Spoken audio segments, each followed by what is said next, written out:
Advance Merry Christmas po sa inyong lahat at isang masaganang bagong taon po sa ating lahat. Nagpapasalamat po ako una, siyempre sa Panginoon, no, na binigyan tayo ng panahon para magsama.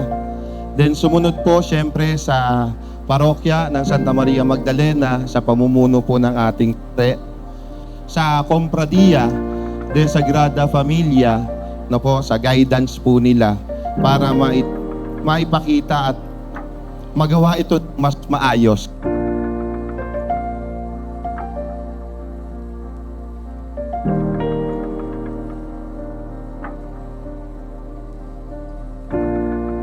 Po ay nagpapasalamat sa Compradia de Sagrada Familia sa pag-ano sa aking maging ina ng taon 2023. Alam niyo po, 2 linggo lang po nang ako ay maanuhang maging ina.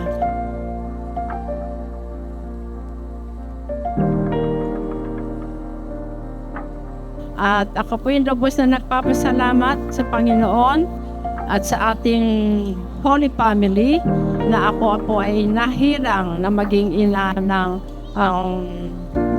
taon 2023. Sa lahat ng mga sumuporta sa akin at tumulong, maraming salamat at inaasahan ko po na kayo po ay makikisama at makikibahagi sa ating May Tinis.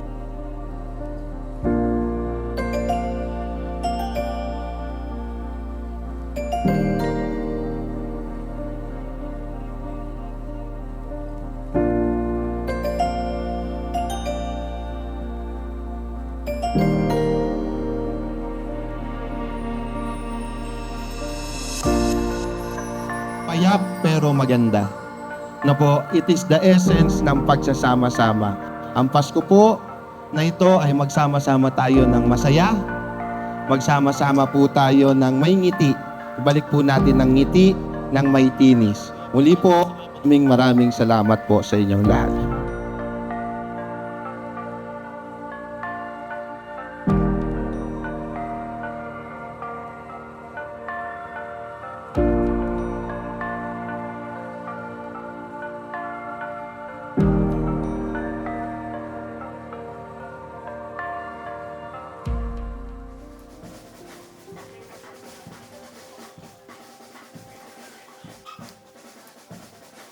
Bilang pasimula, isasagawa iyong pagsasalin ng pangangasiwa sa Ama at Ina para sa taong 2023. So, May Tinis 2023 celebration. Palakpakan natin ang Sagrada Familia. Importante po ito na papel na gagampanan ng bawat ina at ama na sa pagtataguyod ng kanilang mga anak bilang isang pamilya ay hindi lamang yung mga material na bagay ang kanilang tutugunan kung anong pangangailangan ng mga anak, kundi pati ang sa moral at saka sa spiritual na aspeto ng paglaki ng kanilang mga anak. Sa Advent season ay uso po ang panawagan sa simbahan na tayo ay magbago, na ang panawagan ay all about conversion, yung paghahanda ng sarili, spiritual. Kasi ang darating ay isang hari ng sansinukob, ang may likha, ang ating tagapagligtas. Dito sa simbahan ay pinagdiriwang naman natin po ang arrival. So yun po yung Adventus, the coming of the Lord in the flesh. So yun po, no?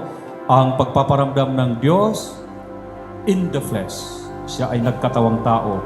At yan ay sa presensya ng ating Panginoon Jesucristo na isinilang sa sabsaban. Without being born of a woman, kung hindi ipinanganak si Jesus ng kanyang inang berheng si Maria, ay wala tayong pagdiriwang ng Christmas. Sa Advent, ang panawagan ay paulit-ulit patungkol sa pagbabago, conversion.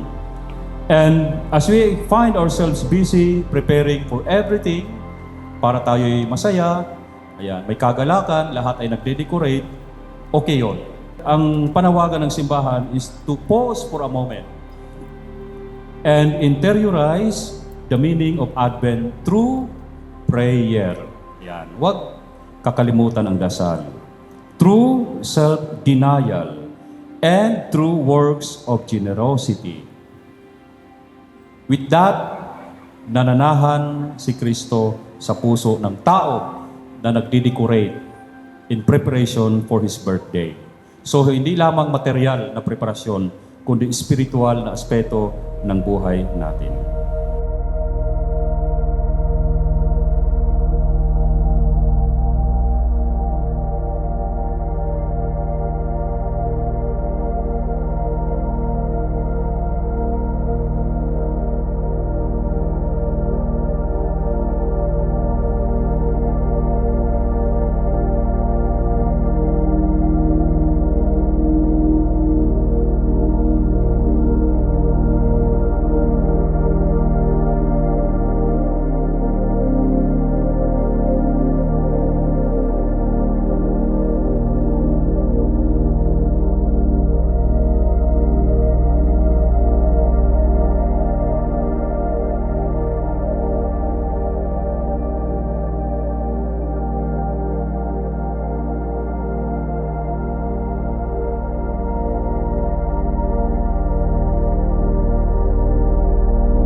Mga kapatid, binaligtad ng Diyos ang maraming pananaw ng mundo. Ipinakita niya sa atin na ang kapangyarihan ay hindi na ipapakita sa pagiging malakas, kundi sa pagiging bukas na damayan ang mga mahihina at sa pagpapadama ng pag-ibig na dalisay at wagas. Ipinakita ng Diyos na ang tunay na kaligayahan ay hindi matatagpuan sa yaman at katanyagan, kundi sa isang maliit na sanggol sa sabsaban.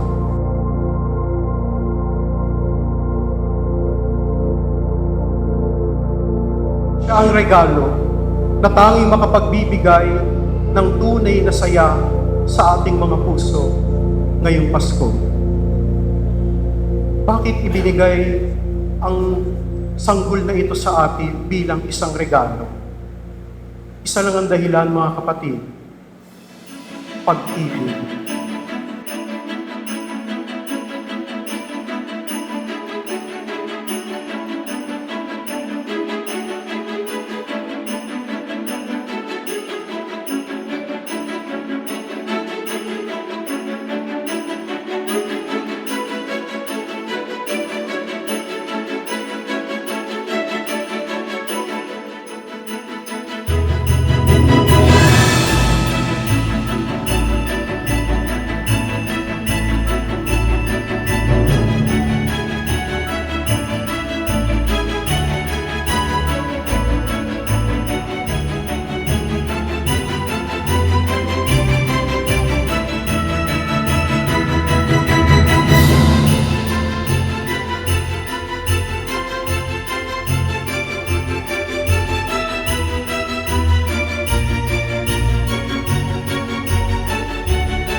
ang misteryo ng Pasko, ang dakilang misteryo ng pag-ibig ng Diyos. At pag-ibig din ang kanyang dala para sa mundo at mga taong uhaw sa tunay na pagmamahal. Isinilang na ang ating Panginoong Hesus. Siya ang salita ng Diyos na naging tao. Siya ang salita na kinasasabikan nating lahat. Siya ang salita na nais marinig ng daigdig. Siya ang salita ng pag-ibig ng Diyos Ama.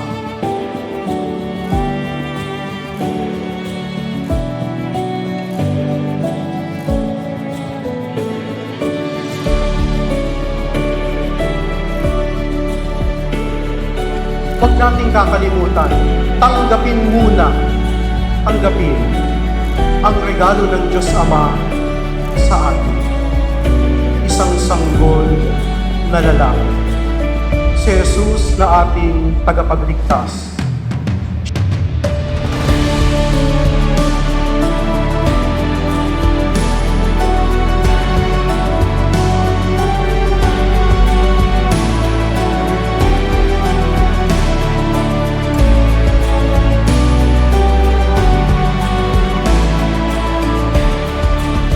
Sa Paskong ito, pakinggan natin ang salitang ito na nagkatawang tao. Si Jesus na isinilang sa sadsaban. Si Jesus na nagsasabi sa atin na parito ako kasi mahal na mahal ko kayo. Maligayang Pasko po sa inyong lahat.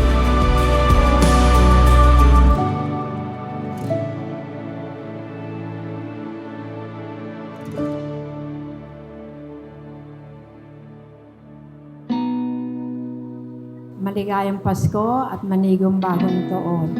Ako po'y nagpapasalamat sa inyong lahat na nakisali at nakatulong sa pagpapatagumpay ng ating May Venus 23. At sa lahat po ng mga sumuporta, mga organizer, ay salamat sa inyo.